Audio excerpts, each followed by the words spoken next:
ജീവിതത്തിൽ ഓരോ ദിവസവും വിലപ്പെട്ടതാണല്ലേ. ഓരോ ദിവസവും എങ്ങനെ പ്രൊഡക്റ്റീവായി ഉപയോഗിക്കാം എന്നതിനെക്കുറിച്ച് നമുക്കൊന്ന് ചർച്ച ചെയ്താലോ. ഒരു ദിവസം ഏകദേശം 86,400 സെക്കൻഡുകൾ, 1440 മിനിറ്റുകൾ, 24 മണിക്കൂറുകൾ. ഇത്രയും അടങ്ങുന്ന ഈ ഒരു ദിവസം എങ്ങനെ കൃത്യമായി ഉപയോഗിക്കാം? അതിനുള്ള കുറച്ച് നുറുക്ക് വഴികൾ, എന്തൊക്കെ കാര്യങ്ങൾ ശ്രദ്ധിക്കണം, എന്തൊക്കെ കാര്യങ്ങൾ ചെയ്യണം, എന്തൊക്കെ കാര്യങ്ങൾ ചെയ്യാതിരിക്കണം, ഇവയൊക്കെ നമുക്കൊന്ന് പരീക്ഷിച്ച് നോക്കിയാലോ. അപ്പോൾ പുതിയൊരു വീഡിയോയിലേക്ക് സ്വാഗതം. Hello, welcome everyone to Mallu motivator.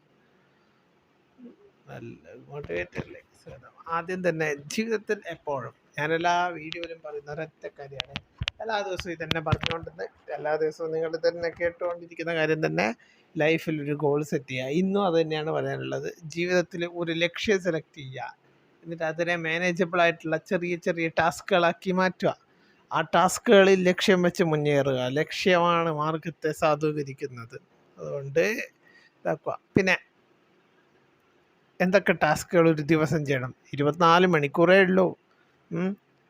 അപ്പോൾ 24 മണിക്കൂർ എങ്ങനെ ഉപയോഗിക്കണം എന്ന് വെച്ചാൽ, നിങ്ങൾക്ക് മോസ്റ്റ് ഇമ്പോർട്ടൻ്റ് ആയിട്ടുള്ള ടാസ്ക്, അതായത് MITകളെ തീരുമാനിക്കുക, ഏതൊക്കെയാണെന്ന് കണ്ടെത്തുക, അതെങ്ങനെയാണ് നിങ്ങളുടെ ജീവിതത്തിനെ ബാധിക്കുക എന്നുള്ളത് ഉപയോഗിക്കുക. അതൊക്കെ മനസ്സിലാക്കിയതിന് ശേഷം വേഗത്തിൽ ചെയ്യേണ്ട കാര്യങ്ങൾ വേഗത്തിൽ ചെയ്യാം, മെല്ലെ ചെയ്യേണ്ട കാര്യങ്ങൾ മെല്ലെ ചെയ്യുക. ഹൈ പ്രയോറിറ്റി ഉള്ള ടാസ്കുകൾ ചെയ്യുക. ആദ്യം തന്നെ നമുക്ക് ഏറ്റവും ആദ്യം ചെയ്യേണ്ട, ഇന്ന് തന്നെ ഇത് തീർക്കേണ്ട കാര്യങ്ങൾ ചെയ്യുക. പിന്നെ എല്ലാ സാധനത്തിനും ഒരു ഡെഡ് ലൈൻ കൊടുക്കുക. ഡെഡ് ലൈൻസ് എന്ന് വെച്ചാൽ എല്ലാ കാര്യങ്ങളും ഈ ഒരു ദിവസത്തിനുള്ളിൽ കഴിയണം എന്നുള്ള ഊരിത് അത് മനസ്സിലുണ്ടായാൽ തന്നെ നമുക്ക് എന്ത് ചെയ്യാൻ പറ്റും, ഒരു ഷെഡ്യൂള് ഉണ്ടാവും. ജീവിതത്തിന് ഒരു ഷെഡ്യൂൾ ചെയ്യുക, ഒരു ടൈം ടേബിൾ സെറ്റ് ആക്കുക, ഒരു പ്ലാൻ സെറ്റ് ആക്കുക. എല്ലാ കാര്യങ്ങളും പ്ലാനിനനുസരിച്ച് നടക്കില്ല, പക്ഷേ ചില കാര്യങ്ങൾ പ്ലാനിനനുസരിച്ച് നടക്കും. ആ കാര്യങ്ങൾ ഇമ്പോർട്ടൻ്റ് കാര്യങ്ങളുമായിരിക്കും. നമ്മൾ ലൈഫ് വെറുതെ കളയുന്നതിനേക്കാളും നല്ലതല്ലേ പ്രൊഡക്റ്റീവായിട്ട് കളയുക. വളരെ കുറച്ച് വർഷങ്ങളെ ഭൂമിയിൽ ജീവിതമുള്ളൂ. അപ്പോൾ ആ ഓരോ ഇതും നിങ്ങളുടെ ഓരോ ലക്ഷ്യങ്ങൾ നേടി ഓരോ സെക്കൻഡും ആസ്വദിച്ചുകൊണ്ട് നിൽക്കുക. ഓരോ യാത്രയിലും ജീവിതം ആസ്വദിക്കണം, പ്രകൃതി ആസ്വദിക്കണം. കാരണം നമ്മൾ ഇവിടുത്തെ വിസിറ്റേഴ്സാണ്. ഇവിടുത്തെ മൊത്തം ഫെസിലിറ്റീസും കണ്ട് ആസ്വദിച്ച ശേഷം എല്ലാം പോവാം. ആസ്വദിക്കാൻ എന്ത് വേണം? നിങ്ങൾക്ക് ജോലി വേണം, കൃത്യമായൊരു വരുമാനം വേണം, സാമ്പത്തികമായിട്ട് സ്റ്റേബിൾ ആവണം. എന്നാൽ മാത്രമേ നിങ്ങളുടെ ലക്ഷ്യങ്ങളിലേക്ക് ഇതാക്കാൻ പറ്റൂ. ഓക്കെ, വെറുതെ ലൈഫ് ഇതാക്കരുത്. ലൈഫ് മൊബൈൽ സ്ക്രോൾ ചെയ്ത് കളയുന്നതല്ല. നിങ്ങൾ ലൈഫിൽ ഇത്രയും സമയം, ഈ ഒരു 2.5 മിനിറ്റ് നിങ്ങൾ ഇവിടെ ഇരുന്ന് ഈ വീഡിയോ കണ്ടിട്ടുണ്ടെങ്കിൽ അതിന് ഇതുണ്ട്. ടോട്ടൽ 6 മിനിറ്റ് 30 സെക്കൻഡ് വരും ഈ വീഡിയോയുടെ ലെങ്ത്. അതിലൊരു സെക്കൻഡ് പോലും ലൈഫിൽ നിങ്ങൾക്ക് വേസ്റ്റ് ആവില്ല. ഇത് മൊത്തമായിട്ട് ഇരുന്ന് കാണാൻ ശ്രദ്ധിക്കുക. ഓക്കെ, അപ്പോൾ ഇത്രയും കാര്യങ്ങൾ വരുന്നു. പിന്നെ നിങ്ങളുടെ ദിവസമുള്ള എനർജി ലെവൽ, അതായത് ഏറ്റവും പീക്കായിട്ട് വയ്ക്കുക. കാരണം കൃത്യമായിട്ട് ഭക്ഷണം കഴിക്കുക, കൃത്യമായിട്ട് ഹാബിറ്റ്സ് ഇതാക്കുക. ഞാൻ ഹാബിറ്റ്സിനെ കുറിച്ചൊരു വീഡിയോ ഇട്ടിട്ടുണ്ട്. ആ വീഡിയോ പോയിട്ടൊന്ന് കാണാത്തവരൊന്ന് കാണുക.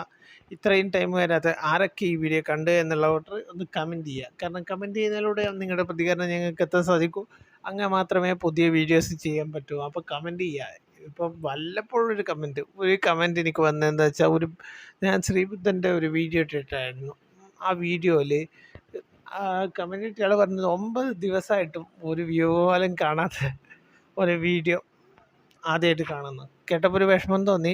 സ്വാഭാവികം, ഒരു യൂട്യൂബറെ സംബന്ധിച്ച് ഭയങ്കര വിഷമമുള്ള കാര്യമാണ്. പക്ഷേ പല യൂട്യൂബേഴ്സിനെ ഞാൻ കണ്ടിട്ട് പലരും പറഞ്ഞിട്ടുമുണ്ട്. കാരണം വീഡിയോ ഇട്ടാൽ ഒറ്റയടിക്ക് വൈറലാവുമെന്ന് വിചാരിക്കരുത്, ആൾക്കാരിലേക്ക് എത്തിക്കാൻ ശ്രദ്ധിക്കുക, സോഷ്യൽ മീഡിയ ഒക്കെ യൂസ് ചെയ്തിട്ട്. ഓക്കെ, അതൊക്കെ ഞാൻ നോക്കി ചെയ്തോളാം. ഓക്കെ, നിങ്ങൾ ലൈഫിലുള്ള ലക്ഷ്യങ്ങൾ ഇതാക്കുക. പിന്നെ ഡിസ്ട്രാക്ഷൻസ്, അതായത് നിങ്ങളുടെ ലൈഫിൽ എന്ന് വെച്ചാൽ ഏറ്റവും കൂടുതൽ ഇപ്പോൾ ഉള്ളത് സോഷ്യൽ മീഡിയ ഉപയോഗം കൂടുതലാണ്.